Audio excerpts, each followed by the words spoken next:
So let's get started. Can everyone hear me okay? Yeah. Perfect. Okay, so welcome everyone. Thanks for coming. Nice to see so many people in the chat already. Please feel free to introduce yourself in the chat if you haven't already. This is the final closing session of Fixfest UK 2020. So thanks everyone for coming to the sessions so far. This evening's session is on repair data, where we're going to be taking a little bit of a journey with the data, seeing how it travels from community repair events all the way up to policy discussions. But before we get into the session itself, I'll just start off with a little bit of housekeeping.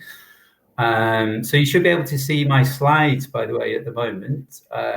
If they're a bit small, you can click on them to make them larger in your window.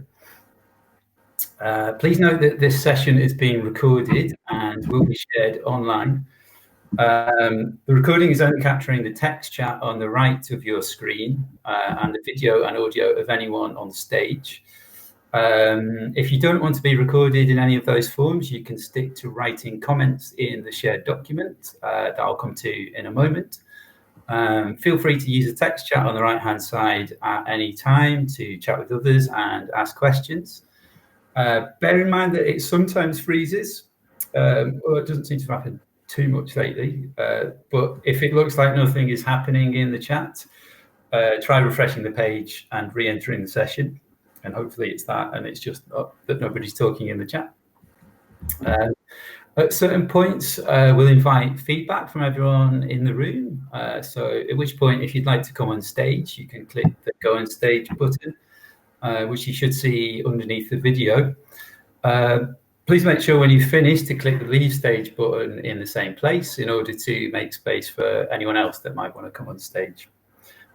We have a collaborative notes document where we'll be taking notes throughout the session. You should see a link in the chat or the session description. Thanks, James. James has just posted it into the chat. If you're having any technical difficulties, you can click the question mark icon in the top right of your screen, and you'll be connected with someone who can help. I don't know where the toilets and fire exits are, so you'll have to work that one out for yourselves. We are thankful to Nesta and DCMS for funding this edition of Fixfest UK.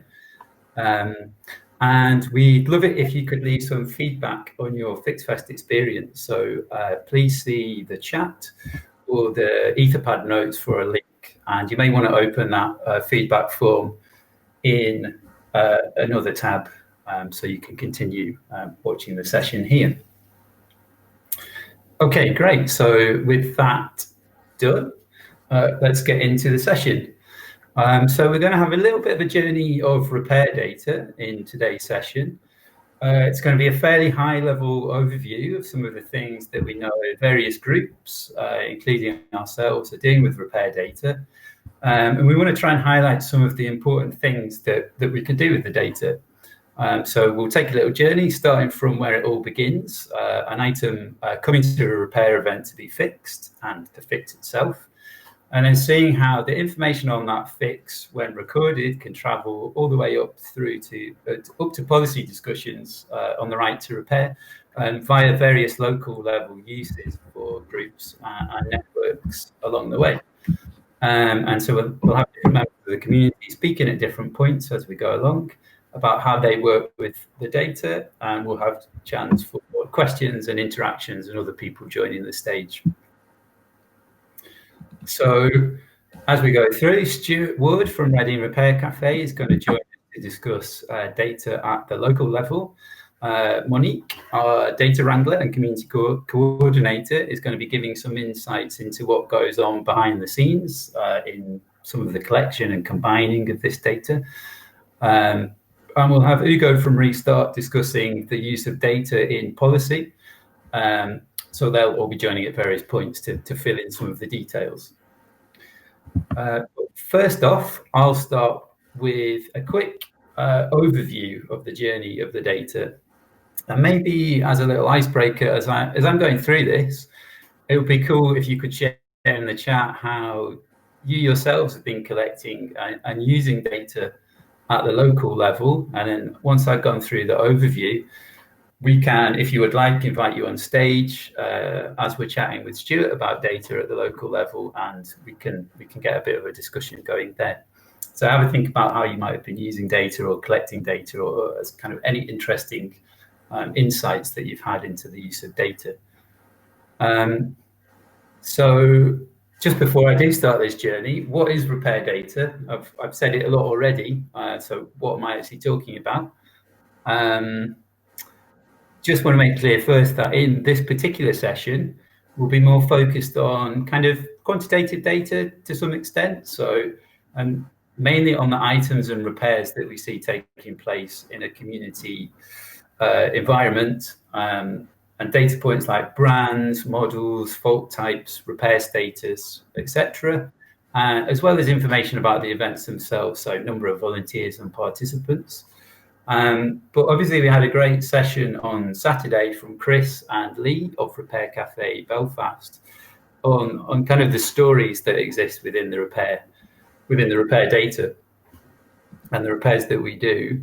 And so although we might be focusing on devices a little bit this evening, it's always worth remembering that there's people and stories in every single one of these data points that we have. And that's just as important as the aggregates and statistics. So it's worth keeping that in mind.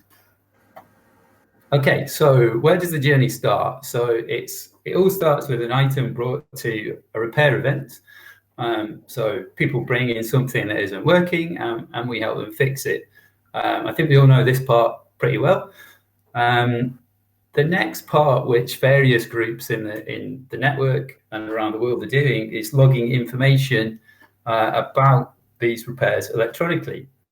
So it's things, like I said, such as the product category, the brand, the model, the problem that we had, that the device had, the solution that allowed us to fix the device if there was a solution, the barriers to the repair if there wasn't, and potentially other useful information such as, did we need a spare part, what was the age of the item, and maybe some tips and tricks on repairs for future community fixers encountering a similar device, another repair event. And so, yeah, the details of the item, the repair outcome, they get logged one way or another electronically. As well, as I mentioned, information about the event, so things like participants and number of fixers at the event. And so for this, for example, at Restart, we use the Fixometer, which you may have seen. The Repair Cafe Foundation uses an application called the Repair Monitor.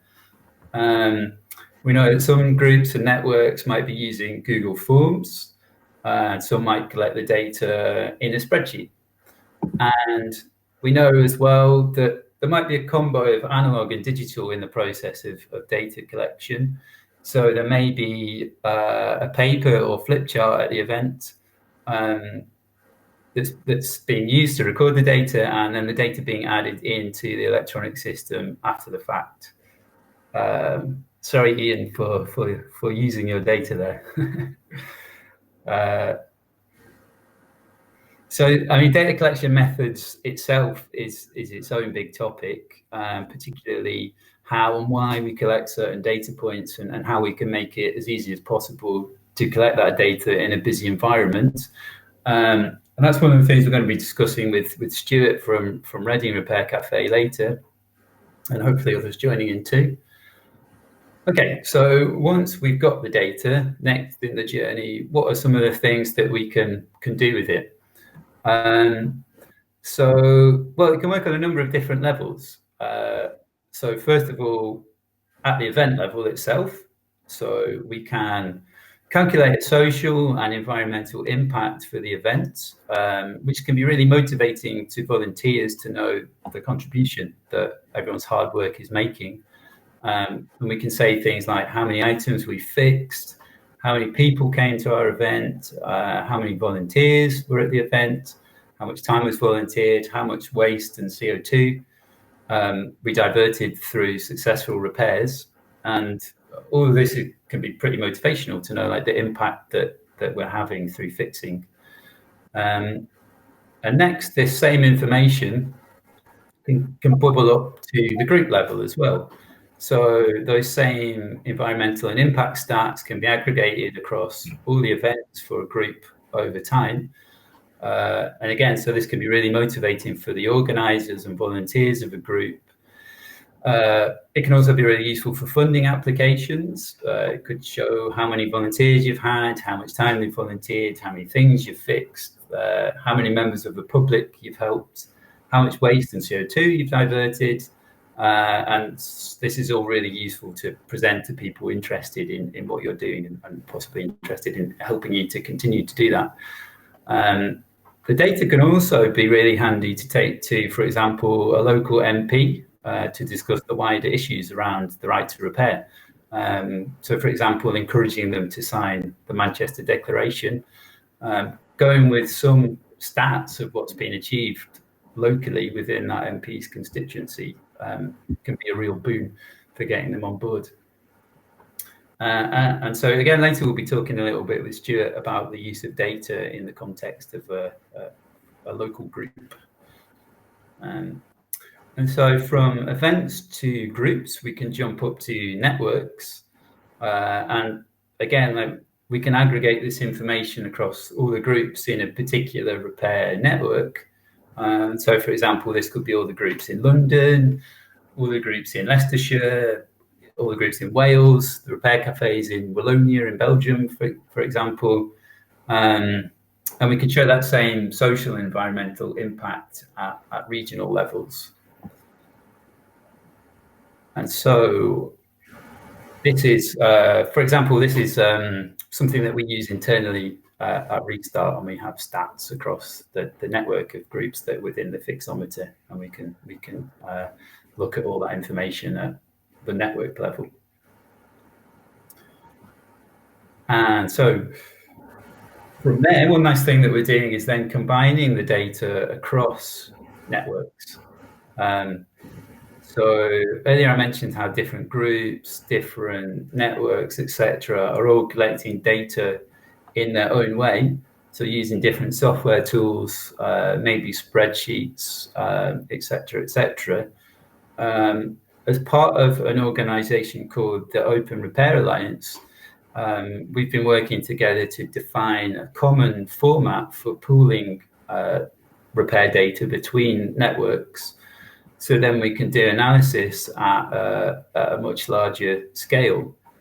And we've just recently published our second set of aggregated repair data, which is 42,000 items in total, all available as open data, so anyone can download and analyse that data, which is at openrepair.org, and maybe someone could post a link into the chat to get to that.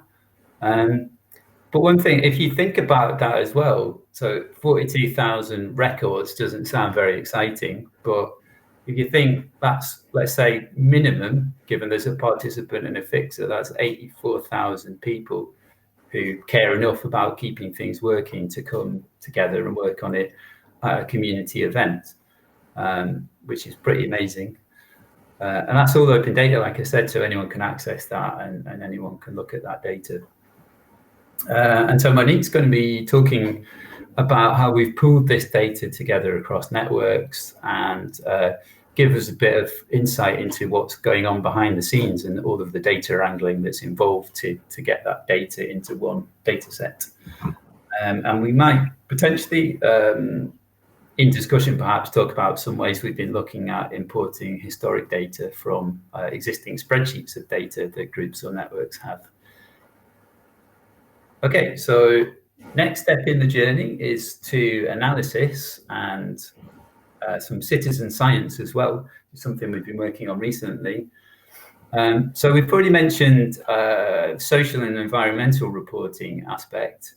And then, of course, in addition to that, with the type of data that we collect, we can also look into stats on things like, the types of items that we see at repair events. What do we see most commonly? What have good success rates in terms of fixing, what have less successful rates of fixing, what are the types of problems that we see, and what are some of the barriers to repair that we encounter when we're trying to repair these things. And so I'd say that all of the networks individually have been looking at their own data and performing analysis on it. But this could really come into its own with the combined Open Repair Alliance data. And one thing we are doing is, in addition to publishing the data, we're looking at setting up some tool support to help anyone analyze it. Obviously, it's available freely for anyone to download and use their own tools, but we'd like to make it simpler for people to look for patterns in the data.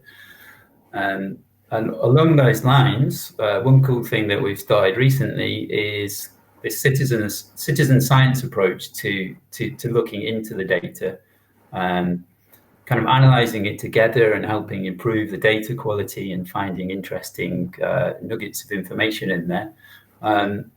And so we're not only collecting the data together, but we're starting to analyse it together.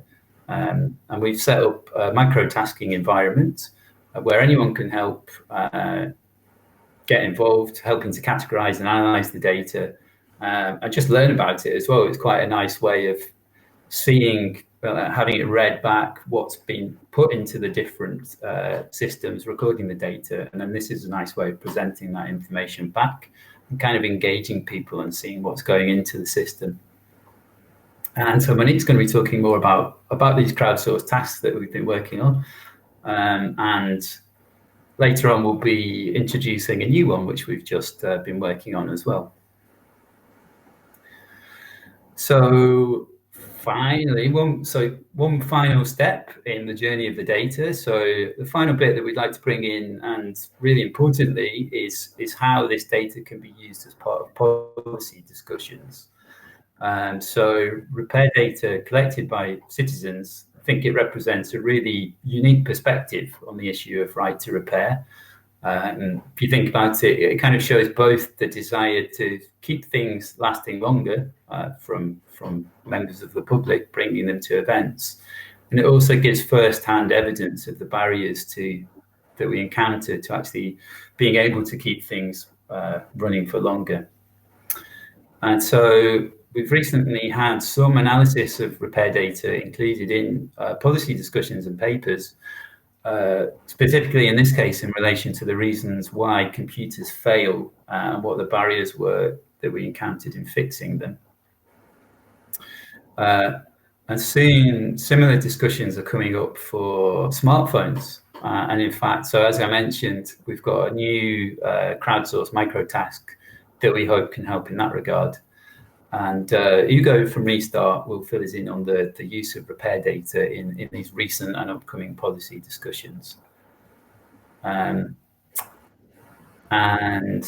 so I just kind of wanted to sneak in one final possible step in the repair data as well, is that so if we do get policy changes and we get access to parts and to repair guides and to better designed products, then maybe we start noticing that things coming to events are becoming easier to repair as well. So hopefully, in a way, we start to get like a little circle forming. Okay, so that's the journey that we're going to cover. And I'll hand over to Stuart in a second to discuss how Reading Repair Cafe is collecting and logging data, making use of the data at their local group level. But first, I just wanted to see if anyone in the chat did want to come on stage and share anything, any thoughts or ways in which they've been collecting data and using data at the local level. I can't see anything in particular in the chat. I wonder if there's anything in the talking stack. Doesn't look like it. Did anyone want to join and come on stage and give us a little icebreaker about how they've been using data? I think, James, from what I recall, James, as well, I remember you saying a while ago that it had been something you'd used some of the data that you'd collected in the Fixometer for funding applications. Is that right? Hi, James. Yes. Hi, James. Hi. Yeah, so we've been collecting data since 2013. I'm not sure how many events it is now, but something like 40 events. And we started with a spreadsheet, but we later on transferred that data into the Fixometer. So I think we've got everything from the first session up to date. We use that data in various ways, partly to report to the waste prevention team in the local authority about the repairs at each event. They love that stats, particularly the diversion from landfill or from recycling, and also to report on the carbon impact. They love that too. We've also used those stats, aggregated stats, for to report when we've had grant applications, when we've had funding, as an output from the project that was funded. Sorry, what is that? Me making that noise? Sure. Now, it's been the case that none of the grants that we've applied for have actually had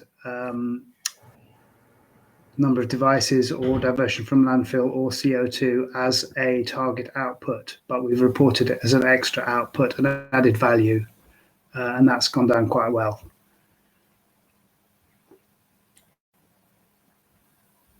I think that's about it. Thanks, James. That's really useful. So it's been successful in funding applications and reporting back to authorities. Yeah. Yes, in the funding applications, we've mentioned that we will be reporting on that, even if it isn't a measured output of the project, in terms of the grant criteria. But I think that's been an added value for the applications and the reporting that we've been able to do. Great. Thank you, James. Well, at which point, let's bring Stuart in.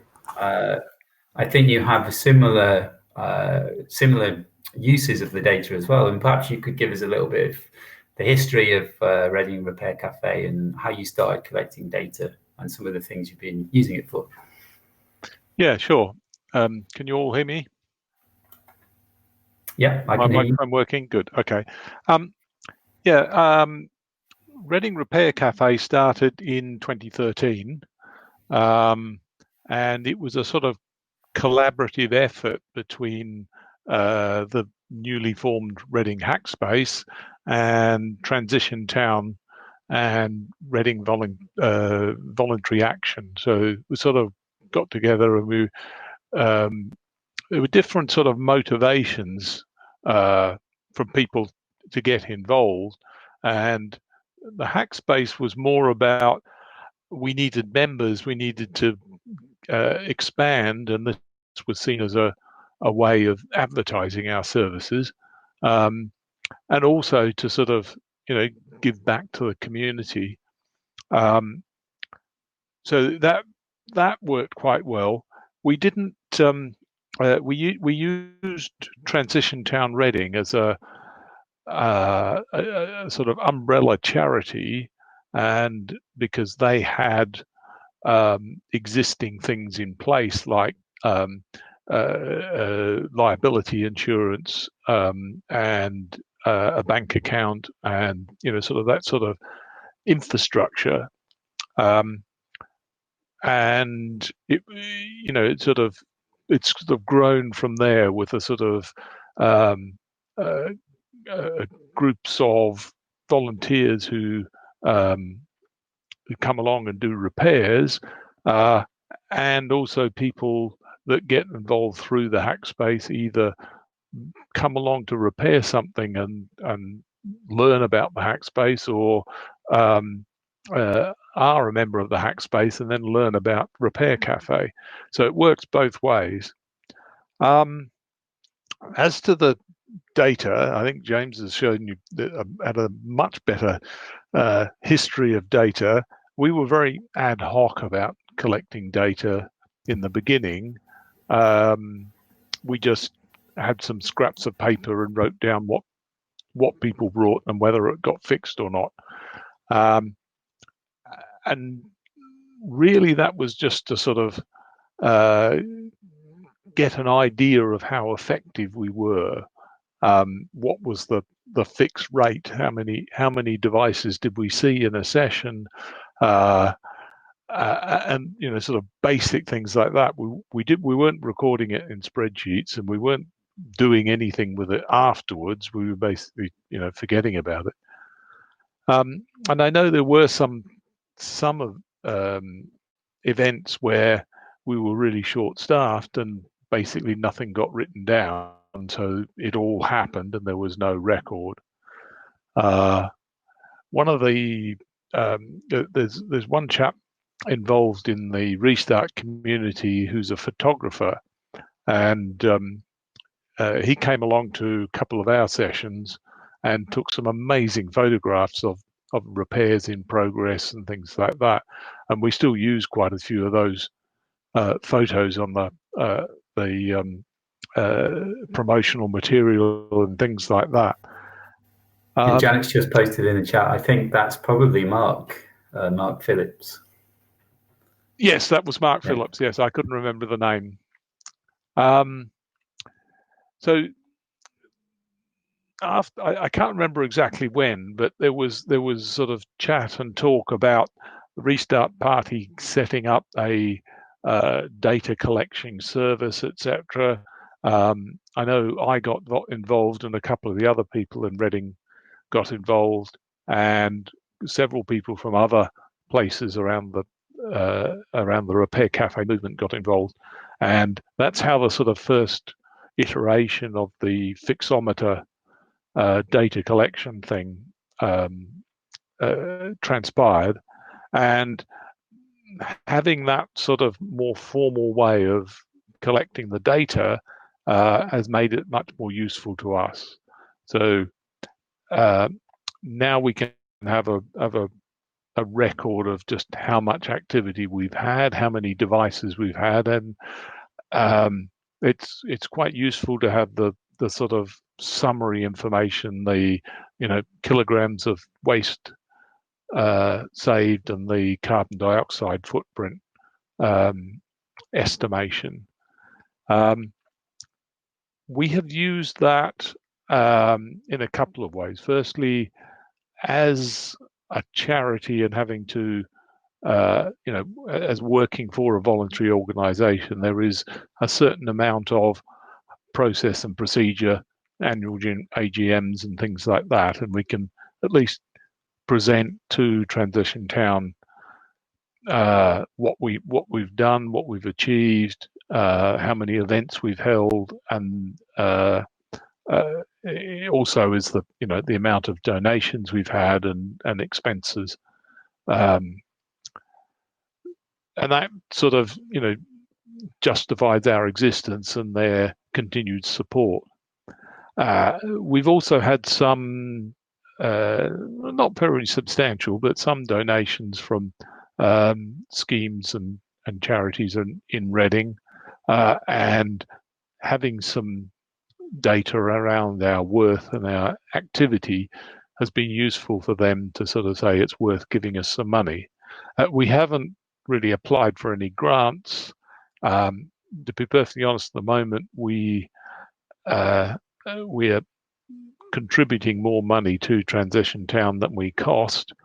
We easily cover the cost of our room rentals and things like that with donations, and we've bought several pieces of test equipment and useful equipment, etc., and a whole lot of sort of consumable supplies and things like that we use in repairs.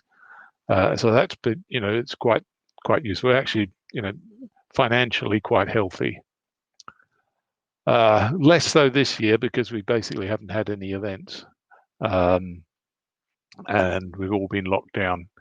So we're thinking of trying to start some in September, but we'll see how that pans out. A couple of other things that I'm interested in, Stuart, you might have touched upon it a little bit, is so two of the things that I mentioned earlier is it could potentially be a motivational tool for repairers, so volunteers at events, to see how much is being fixed, to see past fixes. I certainly use some of the summary data on Facebook posts and things like that. The Fixometer's got a nice little snippet where you can put out the stats of your last event or your last number of events, I think, or your total. I've mostly used the last event. That's sort of fairly tangible and I think more relevant. And I'm not sure how much it is a motivation for repairers and volunteers to get involved.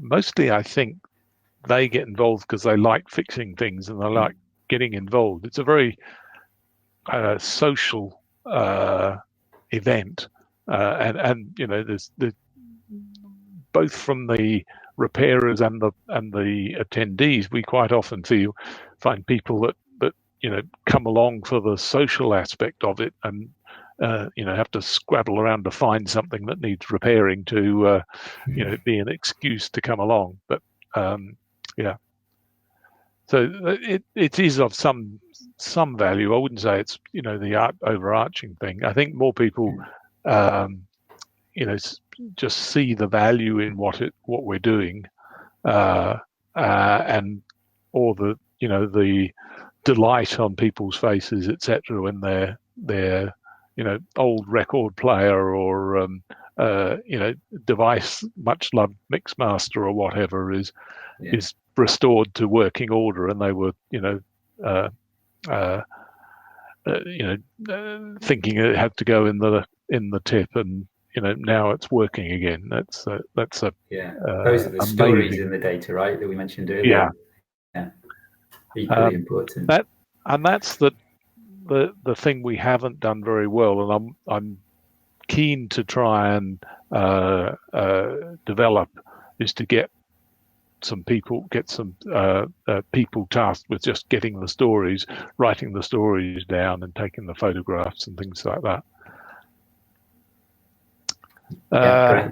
What I was also interested, I don't know, I think you've had a little bit of you've done a little bit of kind of petitioning or discussion with your local MP. And I don't know if you've made use of the data in any way, or if you think it might be useful at some point. In Reading we have, where I am, my local MP is Alok Sharma, and he is now, this year, he is tasked with overseeing the UK World Climate event. I forget what it's called. COP26, I think Janice just posted in the chat. Okay. So I did have a meeting with him last year and presented the Manchester Declaration to him, and we had a discussion about the value and the worth of what we were doing. But at that time he was not a minister, and he was not part of the didn't have responsibility for that area of business. So he did send it off, and I got a letter back saying they support it, but it wasn't really a, you know, it wasn't really a straight support of the Manchester Agreement. It was just a support of the value of what we were doing. Right.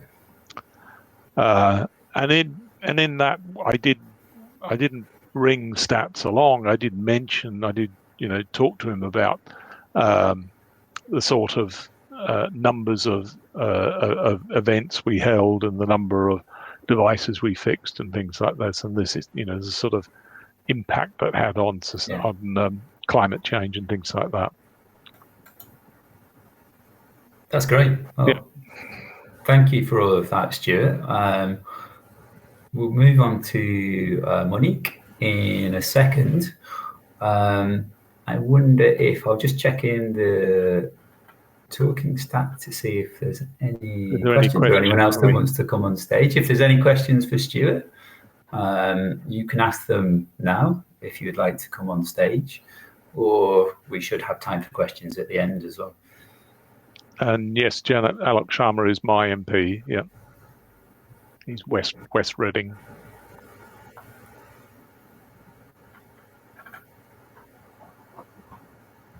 Okay, well, I don't see any questions in the chat. Oh, there's one slowly appearing. Someone wants to ask a question about photos, but can wait. We could ask it now. We don't need to wait. Janet, would you like to come and ask the question about photos? This really got me thinking about photos, because we can upload photos into the Fixometer, and this whole issue of stories and storytelling, and the stories, in the actual comment fields, and where do they get recorded? Because I, as somebody who hosts events and sometimes takes photos, there is a bit of a frantic aspect of photo taking that doesn't, whereby I'm not necessarily focused on what is this thing I'm photographing. And, even though I will probably also be the person inputting the data into the Fixometer. And so maybe we need to think a little bit about how photos how we can use them better, I think, because they help to tell the stories. They help to, they're helpful, but we haven't necessarily maybe done enough with them. So that's just something that, if anybody else has any ideas or comments, but that's kind of one of the things that struck me, is that when we upload a photo, we upload it to the event per se, but not the actual device, correct? So I mean, there is the facility to upload photos to particular devices as well. And I totally agree. Yeah, we could do more with that.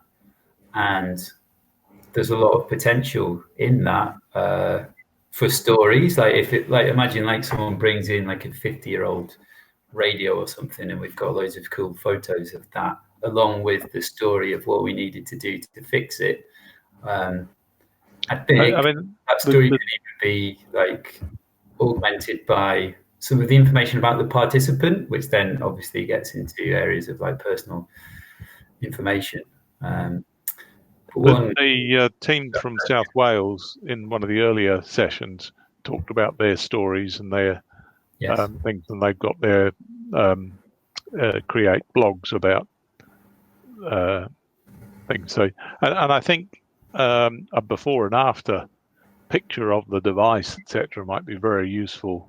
And some of the things we've seen, this pile of bits that they brought in, and then sort of walking out with all put back together again and working.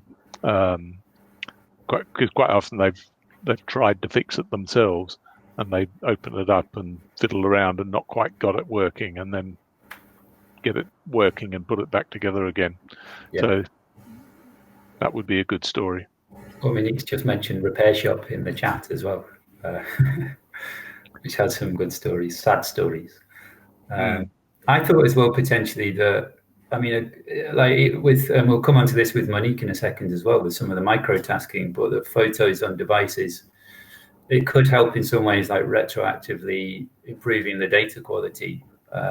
If we're missing information about the brand or the model, or potentially other things as well. If we've got photos of the fix in progress, that if we haven't captured data at the time, we might be able to get it out of a photo, which is much quicker to get a snapshot of.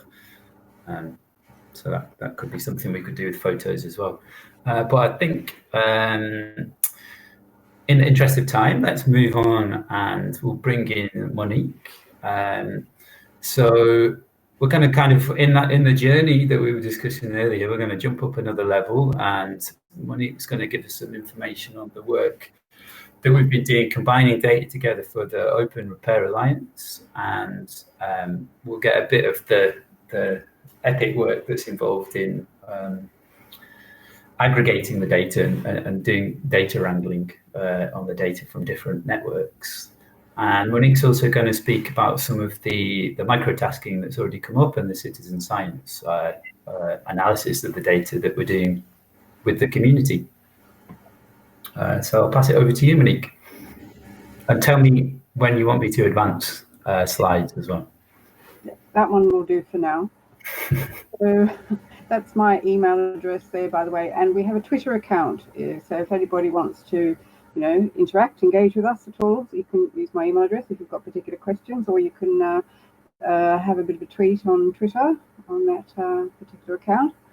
So I'm the one who gets to muck about with the data that comes in to munge it together, put it together to create those data sets that you can download.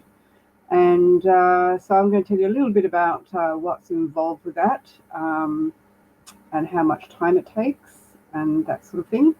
So it starts off pretty informal. In fact, the whole thing's fairly informal. So we've only done it twice. And the first time was last year, a week before Fixfest. The data came in about 5 days before Fixfest. So it was all a bit hurried. But nonetheless, it was a good experience to sort of get that first lot out there. It wasn't perfect, but so it's a work in progress. We keep on moving forward and finding new things, new problems to solve, and we're solving some of them, and we're automating some of it as well. So yeah, first starts off with we email the partners, or at least Hugo politely emails all of the partners with a request for the data, and this includes can we have this format? Can we have this data in this format, and so on and so forth. And of course, everybody's really busy at the Repair Cafe and Anstiftung and Fix-It clinics and so on. So we don't usually hear anything terribly quickly. And then we eventually do get something, and it's usually not in the format that we asked for. And so there's a bit of toing and froing until we finally get a set of data that we can start to do something with. And it's usually very, very far from the open data standard that we're kind of hoping for, which is fine. We're not going to hassle people to, fit the mold, if you like. We'll see what we can do. So first thing that happens is that we might get the data in different spreadsheets. So, Fix-It clinics supply it, it's split out into different years. We got 2 spreadsheets, I think, from Repair Cafe this year. One was was it Anstiftung, one in German, one in English, but they both had different types of data in them, so they had to be munged together and translated. So there's a lot of sort of, that sort of thing to start with. And then the real job starts, is once we've actually got them into sort of working copies of this data sheets. And I do this in Google Sheets, by the way. Once we've got those working copies, it's a case of then seeing what data is missing, how we can map it to the odds columns and fields and values and things that we need. And sometimes we have to go back to the partners and ask them for a bit more help and so on. But so we've done it twice. We've gotten there both times. It's fine. And then, the mapping starts. Now, this is the kind of trickiest part, really, and that is all of the partners collect their data quite differently. I mean, for instance, they all have, the date, how and where and when something was repaired, what kind of item it was, and the outcome of the repair. I mean, they all provide that sort of information, but it comes in really different formats. So, for instance, Neil, can you go to the next slide? If we start with categories, the product category, I mean, this is just like a tiny snippet of the product categories that we get in from them. I mean, for instance, on the left-hand side is Repair Cafe. That's like, 6 records out of 6 categories, not records, because there's tens of thousands of records, but we've got about 1,500 categories that they provide us with. And they're not always, you can't always take them at face value, so we have to sort of decide. I mean, literally have to go through that 1,500 categories manually and decide, is it, are they straight up? Can we trust them? Do we need to do a bit of recategorization? If you can see the ones we've got on there, we've got, tools, non-electric, electric train. So, we can't just sort of go, well, everything that says tools, non-electric, we ignore. We have to sort of have a bit more product types, subset of categories. Yes, Hugo, there's a bit more to it than that, though, in that a lot of them are actually, they just don't sort of fit together. Yeah. Well, the lower level, you have a high level category on the tools non-electric is a high level sort of category, and then you have the subcategories, and they do have pick lists that the people are picking from, but they can also type in things as well. This is how their category lists get so huge. On the right hand side in that table, you can see how we've mapped those across to the ords categories. Thank you, Janet. And the top right one is from Fixit Clinic. Now, they don't have any pick lists. They pretty much just ask people to write a short novel about what the thing is. I've actually just picked some of the shorter ones there, but yeah, so they don't have as many records. They don't provide like the tens of thousands of records as the Repair Cafe in Answertung does. So, you know, it's not such a big job to go. It's about 400 or something like that. So it's not such a big job to go through those and pick out the electric items, because of course we're really just dealing with electric items so far. I mean, we started thinking about incorporating non-electric, and in fact we do actually categorize the non-electric ones. They just not getting included into the ords downloads just yet. On the bottom right hand column table, there is Answertung's data, which has a certain sort of Teutonic precision to it. It's they too have thousands of different categories and so on. The problem we have with them is that it always comes in German, or it's a mixture of German and English, and so it needs to be translated, and Google Translate does a fairly good job of that. In fact, to some extent it's a little bit too clever, but it's good enough to get going and to get the processing going. If anyone's interested, that little bit of code there in the left hand corner, that's how you get Google Sheets to translate them and to capitalize things properly and so on. So that's pretty. I do a lot of Google Sheets functions, and I was actually going to show you the one that on, if we go to the next slide, which is repair categories, I believe. Yeah, repair status. Repair status, again, all of the different partners have a different way of recording the outcome of the repair. With this is what you're looking at here is the Repair Cafe's repair status. Very simple. They just say, you know, what was it fixed? And they say yes, no, half, or it's empty. And occasionally there's a sort of like a little comment, or it's blank or something like that. So it's pretty easy. You know, I can just sort of go in and say, well, if it says yes, then we give it the status of fixed. If it says no, well, actually we can't say that no definitely means end of life. It just means, it could mean anything. So we say it's unknown. If we say half, we say it's repairable. Half usually means that they didn't have a part, or it ran out of time or something like that. So that one's pretty simple. That's a pretty easy function to put in. But then we get to Anstiftung. Now this is Ansiftung's way of working, of defining the outcomes of their repairs. And they didn't provide this. I had to work this out from their data. So there's a nice little sort of workflow there. As you can see, the bottom left-hand box is the legend. So blue is fixed. So any of the, well, basically only the one box in the top right there. If you go through their columns and you get, and the answer is, you know, defect found, reason was completed, yay, it was fixed. And then you follow through and you end up with one of the covered boxes. And the set of Google functions, all right, yes. The set of Google functions for this is quite phenomenal. It's probably the most complex thing I've done in Google. It requires quite a big spreadsheet, and you first of all, you've got to translate everything, and then you've got to split it up, and then you've got to, every column has to take one of these routes through and all the rest of it. It's quite good fun. If you like Google Sheets, you know, send me an email. I'll be happy to sort of show you how that all works and everything. But I won't go into it now because it's a little bit technical and it might bore some people silly. So where are we? Okay, so we've got, so that's product category and repair status. They're the two most manually difficult things. Yep, not yet, but that's okay. They're the two sort of most manual bits of work that sort of happens in the process. But we also have to do things like, you know, for instance, year of manufacture. Oh, that's another good one. Year of manufacture is always free text for every partner, and it can contain anything from a year to, you know, -10, which means like 10 years ago, or it could be a little bit of text saying, you know, around 1950 or circa my dad's birthday or something like that, you know.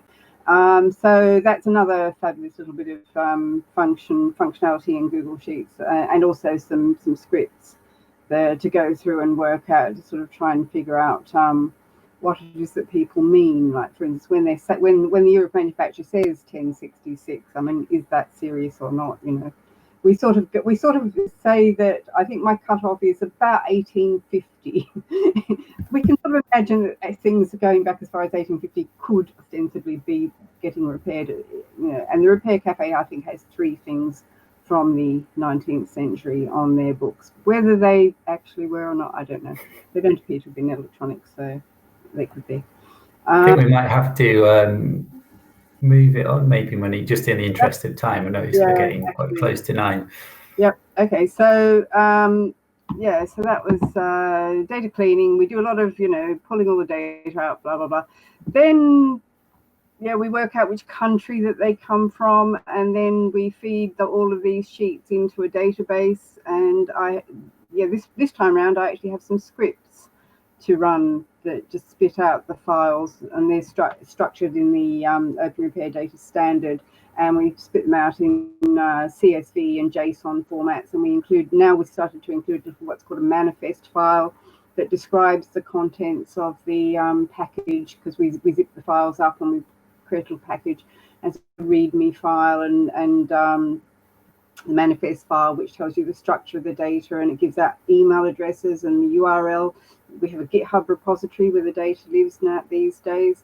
So it's all starting to look fairly professional, actually. And yeah, so just to say that the whole process is a work in progress, and that the quality of the final data sets is only as good as the quality of the data at the point of entry, which is another whole topic. And I was going to mention data entry, but I think Neil and everybody's actually talked already a bit about data entry. Again, if anyone has anything they want to talk about, anything they want to chat with me about data entry, and that, do drop me a line or start a talk thread or something like that. Always interested to talk about data entry. So shall I move on to, oh, you can show, the next slide is just Neil, next slide. Neil, next slide. Should be seeing it. That's it. Yeah, so Open Repair Data, if you download CSV files, you can create fabulous visualizations. I'll put some links in the chat. This one's using, the easiest thing to use is Google Data Studio, and I'll put some links in the chat to some help that get you started on that. It's pretty easy to do. So next, moving right on to microtasking. So next slide. Basically, we started microtasking. The first microtask was a live event. The second microtask was a live event at Mozilla in Berlin at Fixfest last year. They were both FaultCat events. After that, we decided that we'd like to keep doing that sort of fault type categorization, but that live events were probably, you know, I mean, they're great fun and they're very useful and everything, but live events are really giving you a single opinion from people who are there, who are sort of data enthusiasts and kind of like you. So we kind of thought, you know, in the interest of citizen science and opening up to get more opinions, I kind of came up with a demo of this idea of a little sort of online app where we would sort of crowdsource the opinions.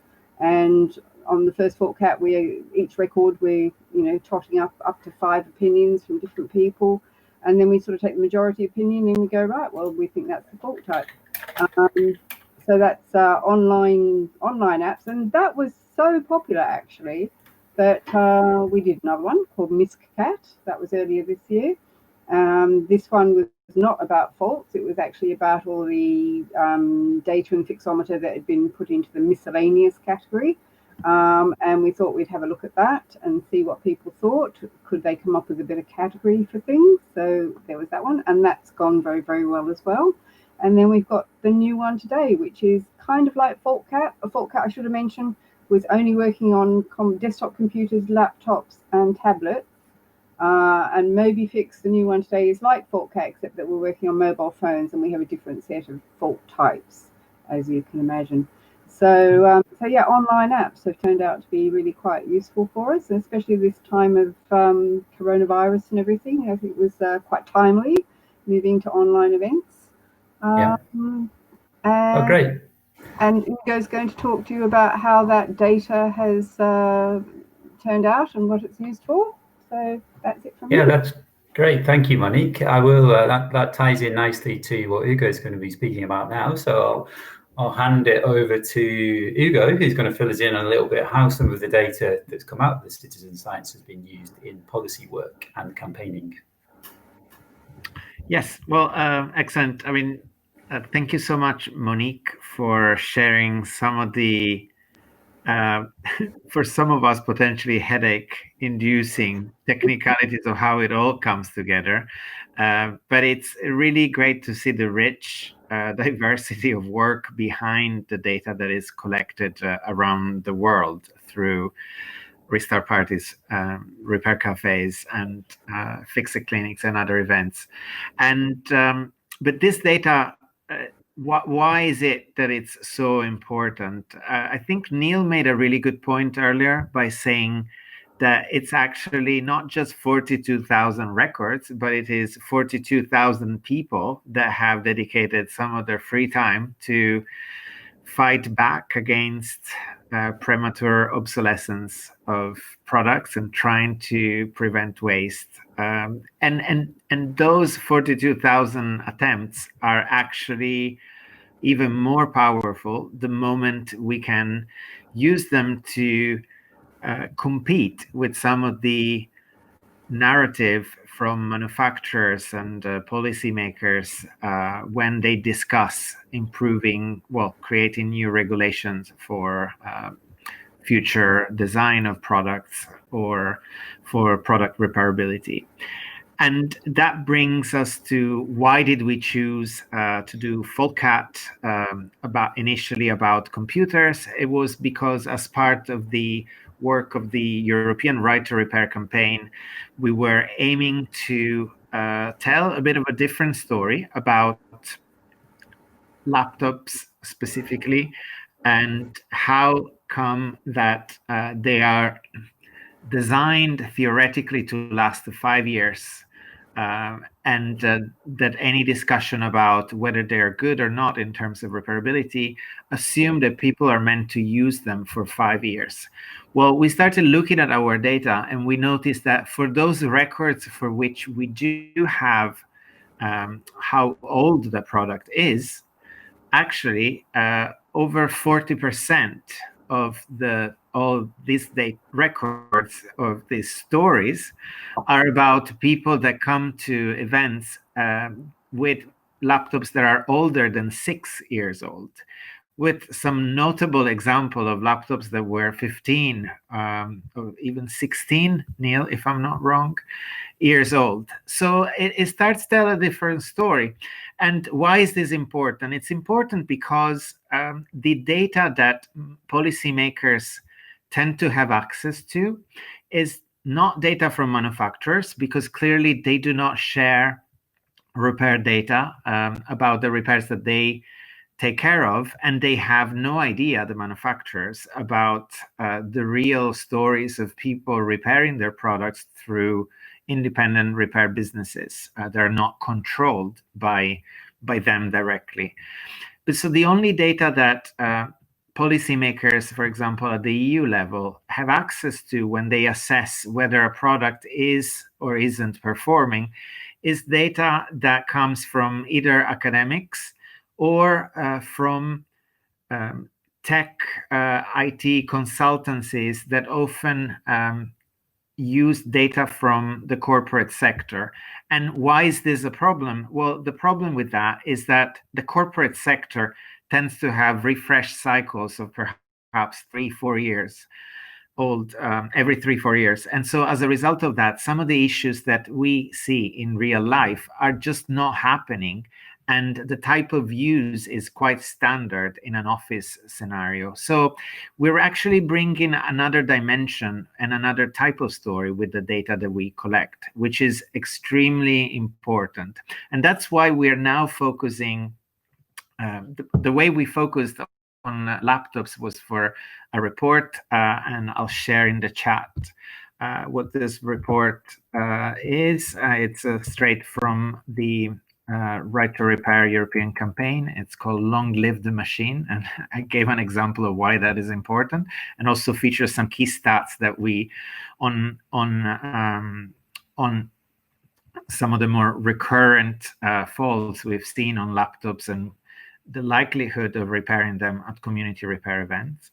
And the reason we're now focusing on mobile phones is because you will have heard in one of the earlier sessions on Right to Repair that there is a real hope that at European level, finally, regulations to make smartphones more repairable by design and provide better access by default to spare parts and repair manuals will be discussed. It's going to be tough because the opposition from manufacturers is notorious. But we want to influence this process. And that's why we're now looking with MobiFix at what are the most common and least common, but still important stories of the repairs that happen at community repair events. Keeping in mind that this is one side of the story, and we know that other organizations are looking at other types of reports. For example, we're in touch with the Belgian consumer rights organization Testachat, or Testankoop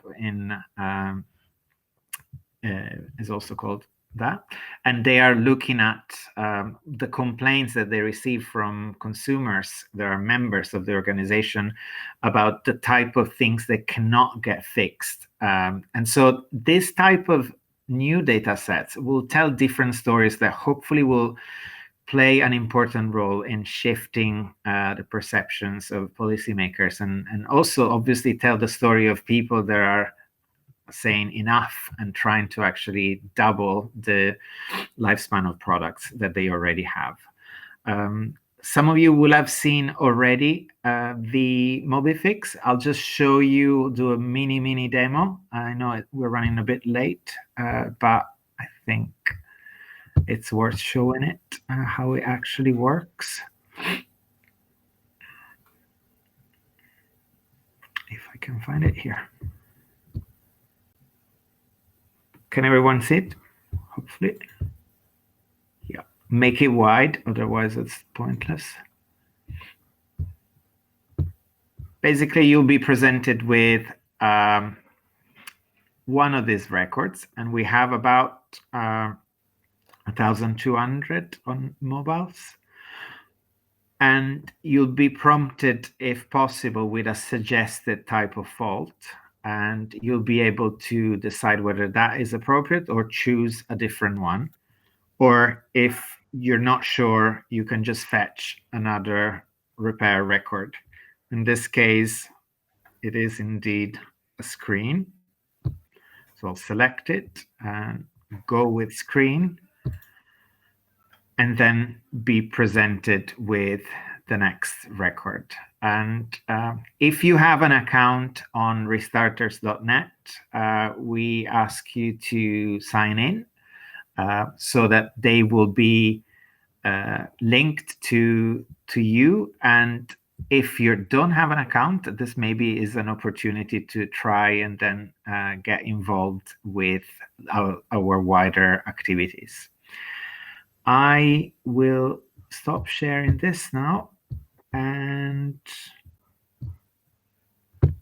probably stop there. I think there will be questions, and so I'll stop for now. But just to add that it is this data can actually play plenty of other roles. And I was just, as an example, discussing this morning with some academics in the Netherlands, actually, at TU Delft, that they're working on 3D printing for repair, and they're interested in mining the data set to see for what kind of repairs 3D printing would have been an option, and perhaps an opportunity to prevent the end of life of a product. So obviously, for policy making, for us is an important avenue, but there are other uses, and let's all be creative and hopefully make use of them.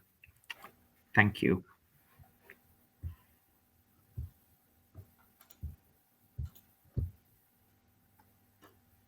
Thanks, Ugo. Thanks a lot for that. Yeah, so we've run over a little bit. There's a couple of questions in the talking stack in chat, but I think they've already been answered within the Etherpad itself. I'll do just like one final quick call if there's anyone who wants to come on stage, ask a question or share a comment. Do post in the chat if you would like to do that. And if not, then I will do a wrap up. Arthur, okay. Great. Would you like to come on? Hello. Hi, Arthur, I can hear you. Hear me? Yes, I can hear you fine.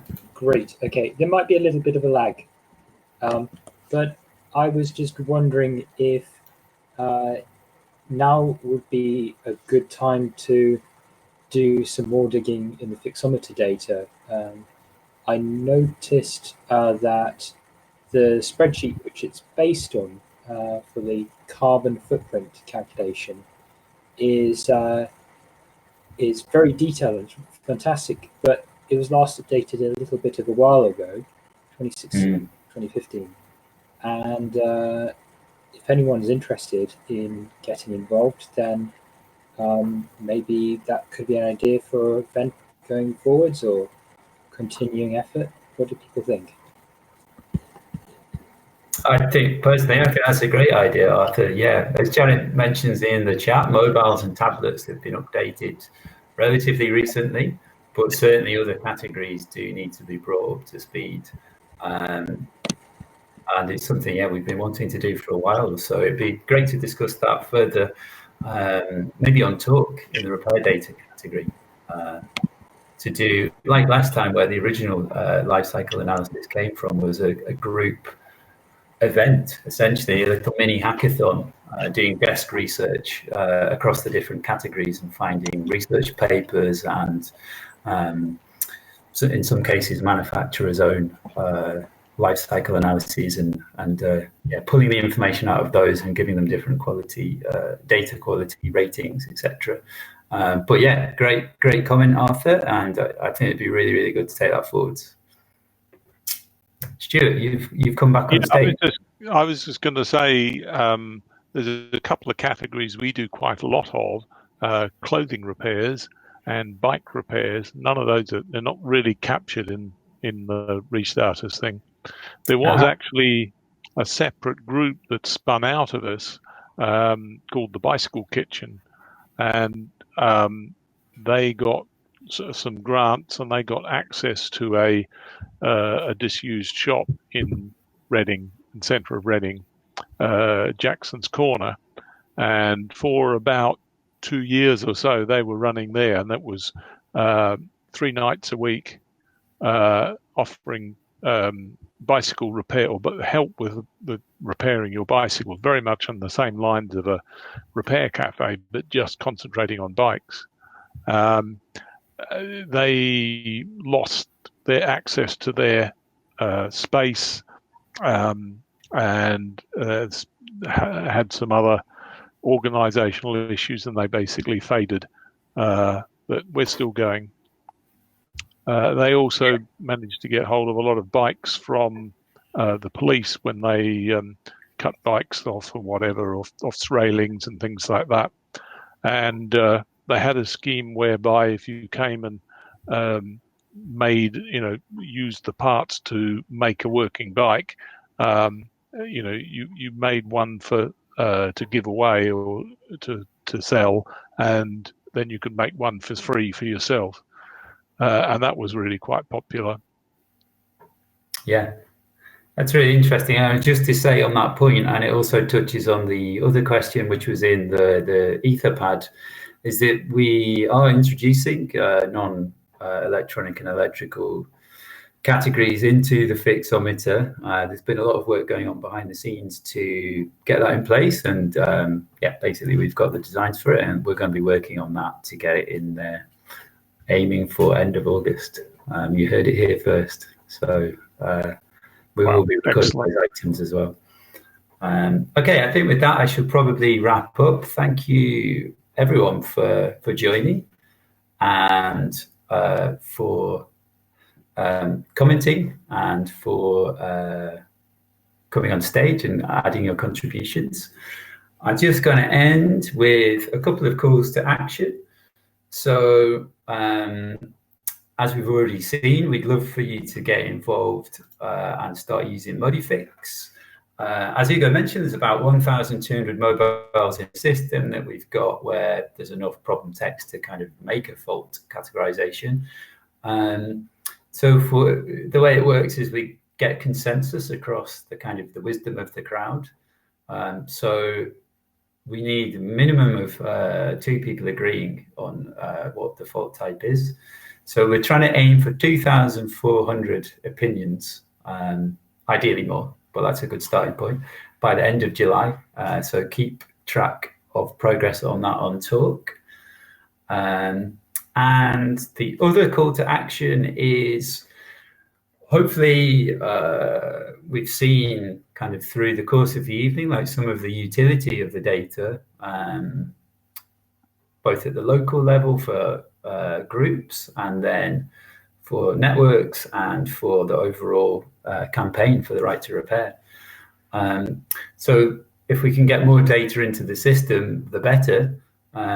We've got 1 in 3 events between January 2019 and February 2020 have no repair data currently recorded in the Fixometer. So events that are in the Fixometer with no devices added to them. So if you do happen to have maybe in a spreadsheet or somewhere pieces of paper you've got lying around the data for those events, we'd love it if you could maybe find the time to upload it into the Fixometer. Again, we're having a push through July to try and reduce that number of events that have no devices added. And maybe now is a good time to do that if there's very few live events taking place at the moment. And also do get in touch. We didn't really touch on it today, but if you've got historic data in spreadsheets, Monique has been also doing work on the import of historic data into the Fixometer that's been recorded in a spreadsheet. It's not trivial. There's some work involved in mapping it, but we've done a few pilots, including with Ian from Crediton. He's here. So yeah, please do get in touch if you do have data in that format as well. So you can find out about much more of this on restarts.net in the repair data category in the talk section. And that's it. I'll wrap it up there. Thank you all for coming. This is the final session of Fixfest UK 2020. Keep the discussion going in talk. I'm not 100% sure, maybe one of the team can correct me, but we might be doing a closing word from some people. I see you've joined, Janet. Was there something you wanted to add? Yeah, my closing word is please fill out the evaluation. Can somebody copy that into the chat? sorry, that we have a very simple feedback form that should take you literally only a couple minutes. And we really appreciate you coming. And we realize that there have been some technical hiccups, but the best way to ensure the next event is something you're really going to enjoy coming to is to fill in this short feedback form. So we'd really appreciate it if we could get 26 responses to that form, because I can see there's 26 of us here. Please don't wait till tomorrow. So this is my plea to you, is if you can just take another couple minutes, fill it out, that would be amazing. And I guess the other thing to say is we hope to see some of you actually in Glasgow. So next year. So we're planning on fixing at COP26. That's our plan until we're dissuaded from it. So if you'd like to join us for that, and maybe Stuart, we can see your MP Alok Sharma. Please, let's plan on those of us who want to go to Glasgow and want to bring repair into the kind of climate discussion. Please plan on it. So I think that's it. Fill out the evaluation and mark your calendar for Glasgow next year. What was the date again, Janet? When is it supposed to be next year? November? I think November. Yeah. November. All right. Thanks, everyone. Thank you. I was just saying thank you, everyone. Thanks for coming. And yeah, see you next time.